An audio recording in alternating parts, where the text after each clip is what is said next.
اب جگر پارہ رسول حضرت امام حسین کی شہادت کا وقت قریب آ گیا۔ جب آپ نے میدان جنگ میں جانے کا ارادہ فرمایا تو حضرت زین العابدین اپنی بیماری کے باوجود نیزہ لیے ہوئے حضرت امام کی خدمت میں حاضر ہوئے اور عرض کیا، بابا جان، پہلے مجھے میدان کارزار میں جانے دیں اور اپنی جان کے نثار کرنے کی اجازت دیجیے۔ میرے ہوتے ہوئے آپ شہید ہو جائیں، یہ نہیں ہو سکتا۔ امام عالی مقام نے نور نظر کو اپنی آغوش میں لیا اور فرمایا، بیٹا، میں تمہیں کیسے اجازت دے دوں؟ میرے عزیز و اقارب جو میرے ہمراہ تھے وہ سب راہ حق میں جان نثار ہو چکے ہیں۔ میں تمہیں اجازت دے دوں تو خواتین اہل بیت کا کوئی محرم نہیں رہ جائے گا۔ ان کو مدینہ منورہ کون لے جائے گا؟ میرے بیٹے، تمہیں زندہ رہنا ہے، تمہیں شہید نہیں ہونا، ورنہ میری نسل کس سے چلے گی؟ حقیقی سادات کا سلسلہ کس سے جاری ہوگا؟ میرے جد و پدر کی جو امانتیں میرے پاس ہیں وہ کس کے سپرد کی جائیں گی؟ میرے لہتے جگر، یہ ساری امیدیں تمہاری ذات سے وابستہ ہیں۔ دیکھو، میری طرح صبر و استقامت سے رہنا، راہ حق میں ہر آنے والی تکلیف کو برداشت کرنا اور ہر حالت میں اپنے نانا جان کی شریعت اور ان کی سنت کی پیروی کرنا۔ میرے بعد تم ہی میرے جانشین ہو، تمہیں میدان میں جانے کی اجازت نہیں۔ پھر امام عالی مقام نے اپنی دستار مبارک اتار کر رکھ دی اور انہیں بستر علالت پر لٹا دیا۔ اب امام پاک اپنے خیمے میں گئے اور صندوق کھولا، قبائے مصری زیب تن فرمائی اور تبرکات میں سے اپنے نانا جان کا عمامہ شریف سر پر باندھا، سید الشہداء امیر حمزہ کی ڈھال پشت پر رکھی، شیر خدا کی تلوار ذوالفقار گلے میں حمائل کی اور جعفر بن طیار کا نیزہ ہاتھ میں لیا۔ اس طرح تاجدار کربلا راہ حق پر جان قربان کرنے کے لیے تیار ہو گئے۔ بیویوں نے جب یہ منظر دیکھا تو ان کے رنگ اڑ گئے اور آنکھوں سے موتی ٹپکنے لگے۔ حضرت زینب نے آنسو بہاتے ہوئے کہا، بھیا۔ بیویوں نے درد بھری آواز سے کہا، سرتاج۔ اور حضرت سکینہ نے روتے ہوئے کہا، بابا جان، کہاں جا رہے ہیں؟ اس جنگ میں ہمیں کس کے سپرد کر کے جا رہے ہیں؟ جو درندے ننھے علی اصغر پر رحم نہیں کھاتے وہ ہمارے ساتھ کیا سلوک کریں گے؟ فرمایا، اللہ تعالیٰ تم لوگوں کا حافظ و نگہبان ہے۔ پھر آپ نے اہل خیمہ کو صبر و شکر کی وصیت فرمائی اور سب کو اپنا آخری دیدار کرا کر گھوڑے پر سوار ہو گئے۔ آپ نے سب کو خدا کے حوالے کیا اور دشمنوں کے سامنے گئے۔ کئی دن کے بھوکے پیاسے ہیں، بیٹوں، بھائیوں، بھتیجوں اور جانساروں کے غم سے نڈھال ہیں۔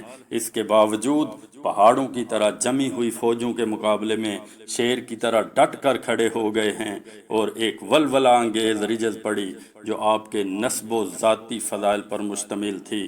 پھر آپ نے ایک تقریر کی، حمد و صلات کے بعد فرمایا، اے لوگو، تم جس رسول کا کلمہ پڑھتے ہو اس رسول کا ارشاد ہے کہ جس نے حسن و حسین سے دشمنی کی اس نے مجھ سے دشمنی کی، اور جس نے مجھ سے دشمنی کی اس نے اللہ تعالیٰ سے دشمنی کی۔ تو اے یزیدیو، اللہ سے ڈرو اور میری دشمنی سے باز آ جاؤ۔ اگر واقعی خدا اور رسول پر ایمان رکھتے ہو تو سوچو اس خدائے شہید و بصیر کو کیا جواب دو گے؟ رسول اللہ صلی اللہ علیہ وآلہ وسلم کو کیا منہ دکھاؤ گے؟ بے وفاؤ، تم نے مجھے خطوط بھیج کر بلایا اور جب میں یہاں آیا ہوں تو میرے ساتھ ایسا سلوک کرتے ہو۔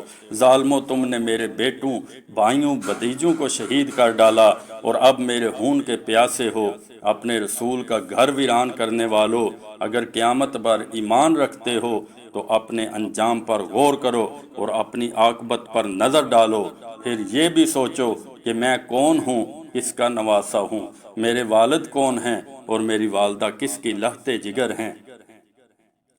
میں اس فاطمہ الزہرا کا فرزند ہوں کہ جس کے پل صراط پر گزرتے وقت عرش سے ندا کی جائے گی، اے اہل محشر، اپنے سروں کو جھکا لو اور اپنی آنکھیں بند کر لو کہ حضرت خاتون جنت 70,000 حوروں کے ساتھ گزرنے والی ہیں۔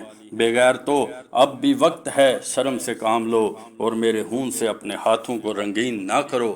حضرت امام علی مقام کی یہ تقریر سن کر یزیدی لشکر کے بہت سے لوگ متاثر ہوئے اور ان کی آنکھوں سے آنسو جاری ہو گئے، لیکن شمر وغیرہ پر کوئی اثر نہ ہوا، بلکہ جب انہوں نے لشکریوں پر حضرت امام علی مقام علیہ السلام کی تقریر کا اثر دیکھا تو شور و غل مچانا شروع کر دیا کہ آپ یا تو یزید کی بیعت کر لیں یا جنگ کے لیے تیار ہو جائیں، اس کے علاوہ ہم کچھ سننا نہیں چاہتے۔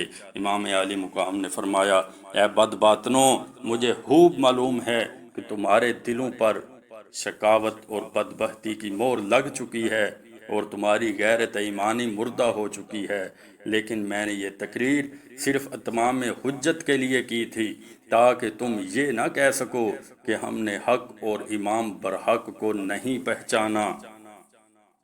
الحمدللہ میں نے تمہارا یہ عذر ختم کر دیا۔ اب رہا یزید کی بیعت کا سوال، تو یہ مجھ سے ہرگز نہیں ہو سکتا کہ میں باطل کے سامنے سر جھکاؤں۔ امام علی مقام نے جب یہ دیکھا کہ یہ بدبخت میرے قتل کا وبال اپنی گردن پر ضرور لیں گے اور میرا خون بہانے سے کسی طرح باز نہ آئیں گے، تو آپ نے فرمایا، اب تم لوگ جو ارادہ رکھتے ہو پورا کرو اور جسے میرے مقابلے کے لیے بھیجنا چاہو بھیجو۔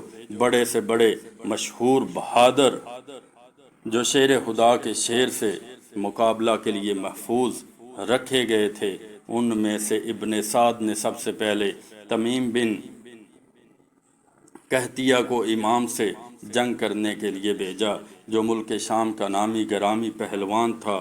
وہ غرور و تمکنت سے ہاتھی کی طرح جھومتا اور اپنی بہادری کی ڈینگیں مارتا ہوا حضرت کے سامنے آیا اور آتے ہی آپ پر حملہ کرنا چاہا۔ ابھی اس کا ہاتھ اٹھا ہی تھا کہ شیر خدا کے شیر نے ذوالفقار حیدری سے ایسا وار کیا کہ اس کا سر جسم سے اڑا دیا اور اس کے گھمنڈ کو خاک میں ملا دیا۔ پھر یزید ابتہی بڑے کروفر کے ساتھ آگے بڑھا اور چاہا کہ امام کے مقابل بہادری کا جوہر دکھا کر یزیدیوں کی جماعت میں اپنی شاباش حاصل کرے۔ آپ کے سامنے جا کر ایک نعرہ مارا اور کہا کہ بہادران کوہ شکن میں میری بہادری کا غلغلہ ہے، ساری دنیا کے لوگ میری بہادری کا لوہا مانتے ہیں اور میرے مقابلے سے بھیڑ و بکری کی طرح بھاگتے ہیں، کسی میں مجھ سے مقابلے کی طاقت نہیں۔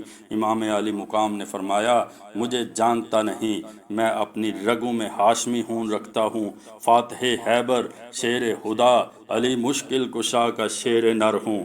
تم جیسے نامردوں کی میری نگاہ میں کوئی بھی حقیقت نہیں، میرے نزدیک مکھی اور مچھر سے زیادہ تیری حیثیت نہیں۔ شامی جوان یہ سن کر آگ بگولا ہو گیا اور فوراً گھوڑا دوڑا کر آپ پر تلوار کا وار کر دیا۔ حضرت امام نے اس وار کو بیکار کر دیا اور پھر جھپٹ کر اس کی کمر پر تلوار ماری کہ وہ کھیرے کی طرح کٹ کر دو ٹکڑے ہو گیا اور منہ کے بل زمین پر گر پڑا۔ گرا فولاد کا ٹکڑا زمیں پر سرنگوں ہو کر، تکبر بہ گیا زخموں کے رستے موج ہوں ہو کر۔ بدر بن سہیل اس منظر کو دیکھ کر غصے سے لال پیلا ہو گیا اور ابن سعد سے کہا، تم نے کن گنواروں کو حسین کے مقابلے میں بھیج دیا؟ وہ ہاتھ جو جم کر مقابلہ نہ کر سکے، میرے چاروں بیٹوں میں سے کسی ایک کو بھیج دو، ابھی منٹوں میں حسین کا سر کاٹ کر لاتے ہیں۔ ابن سعد نے اس کے بڑے بیٹے کو اشارہ کیا، وہ اتراتا ہوا امام علی مقام کے سامنے آ گیا۔ آپ نے فرمایا کہ بہتر ہوتا تیرا باپ مقابلے کے لیے آتا تاکہ وہ تجھے خاک و خون میں تڑپتا ہوا نہ دیکھتا۔ پھر آپ نے ذوالفقار حیدری سے ایک ہی وار میں اس کا کام تمام کر کے اسے جہنم رسید کر دیا۔ بدر نے جب اس ذلت سے اپنے بیٹے کو قتل ہوتے دیکھا تو غیظ و غضب کا پتلا بن کر گھوڑا دھرا کر امام کے سامنے آیا اور پہنچتے ہی نیزے سے وار کیا۔ آپ نے اس کے نیزے کو قلم کر دیا۔ اس نے فوراً تلوار سنبھالی اور کہا حسین دیکھنا، میں وہ شمشیر مارتا ہوں کہ پہاڑوں پر ماروں تو وہ سرما بن جائیں۔ یہ کہتے ہوئے امام پر تلوار چلا دی، مگر آپ نے اس کے وار کو خالی لوٹا دیا اور اس پر ذوالفقار حیدری سے حملہ کر کے اس بد کا سر کاٹ کر گیند کی طرح کر دیا۔ اسی طرح شام و عراق کے ایک سے ایک بہادر حضرت امام علی مقام کے مقابلے آتے رہے، لیکن جو بھی سامنے آیا آپ نے سب کو موت کے گھاٹ اتار دیا، اور کوئی ان میں سے زندہ بچ کر واپس نہیں گیا۔ غرض کہ امام علی مقام نے دشمنوں کی لاشوں کا انبار لگا دیا، بہادران عراق و شام کے خونوں سے کربلا کے پیاسے ریگستان کو سیراب کر دیا، دشمنوں کے لشکر میں شور بپا کر دیا۔ دشمنوں نے کہا اب اور انہیں موقع مت دو اور چاروں طرف سے گھیر کر حملہ کر دو۔ اب سینکڑوں تلواریں بیک وقت چلنے لگیں، 50 نیزے آپس میں ٹکرانے لگے اور دشمن بڑھ کر امام علی مقام پر وار کرنے لگے۔ ادھر آپ کی تلوار جلال حیدری کی تصویر اور لا سیف الا ذوالفقار کی تفسیر بنی ہوئی تھی۔ آپ تیغ آبدار کے جوہر دکھا رہے تھے، جس پر حملہ کرتے پرے کاٹ ڈالتے اور دشمنوں کے سروں کو اس طرح اڑاتے جیسے باد خزاں کے جھونکے درختوں سے پتے گراتے ہیں۔ ابن سعد نے جب دیکھا کہ کامیابی کی کوئی امید نہیں ہمارے لیے تو اس نے حکم دے دیا کہ چاروں طرف سے تیروں کا مینہ برسایا جائے، اور جب خوب زخمی ہو جائیں تو نیزوں سے حملہ کیا جائے۔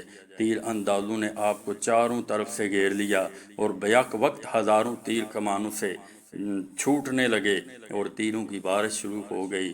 گھوڑا اس قدر زخمی ہو گیا کہ اس میں کام کرنے کی طاقت نہ رہی، مجبوراً حضرت امام کو ایک جگہ ٹھہرنا پڑا۔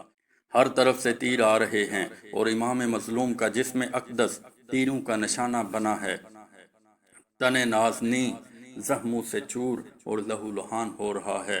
بے وفا کوفیوں نے جگر پارہ رسول صلی اللہ علیہ وآلہ وسلم فرزند بطول کو مہمان بلا کر ان کے ساتھ یہ سلوک کیا، یہاں تک کہ زہر میں بھجا ہوا ایک تیر آپ کی اس مقدس پیشانی پر لگا جسے نبی کریم صلی اللہ علیہ وآلہ وسلم نے ہزاروں بار چوما تھا۔ تیر لگتے ہی چہرہ انور پر خون کا دھارا بہہ نکلا۔ آپ غش کھا کر گھوڑے کی زین سے فرش زمین پر آ گئے۔ اب ظالموں نے نیزوں سے حملہ کیا کہ شیطان صفت سنان نے ایک ایسا نیزہ مارا جو تن اقدس کے پار ہو گیا۔ تیر و شمشیر کے 72 زخم کھانے کے بعد آپ سجدے میں گرے اور اللہ کا شکر ادا کرتے ہوئے واصل بحق ہو گئے۔ 56 سال 5 ماہ اور 5 دن کی عمر مبارک میں جمعہ مبارک کے دن محرم کی 10ویں تاریخ کو 61 ہجری بمطابق 680 عیسوی کو امام علی مقام نے اس دار فانی سے رحلت فرمائی۔ انا للہ و انا الیہ راجعون۔ زمین کربلا کا ذرہ ذرہ زبان حال سے ہمیشہ یہ پکارتا رہے گا، اے حسین تو زندہ ہے واللہ، تو زندہ ہے واللہ، میری چشم عالم سے چھپ جانے والے۔ نظر بن ہرشا آپ کے سر مبارک کو تن اقدس سے جدا کرنے کے لیے آگے بڑھا، لیکن امام کی ہیبت سے اس کے ہاتھ کانپ گئے اور تلوار چھوٹ گئی۔ پھر بدبخت ازلی ہولی بن یزید سنان بن انس شہل بن یزید نے آپ کے سر اقدس کو تن مبارک سے جدا کیا۔ شاہ است حسین بادشاہ است حسین، شاہ است حسین بادشاہ است حسین، دین است حسین دین پناہ است حسین، سرداد نداد دست در دست یزید، حقہ کے بنا لا الہ است حسین۔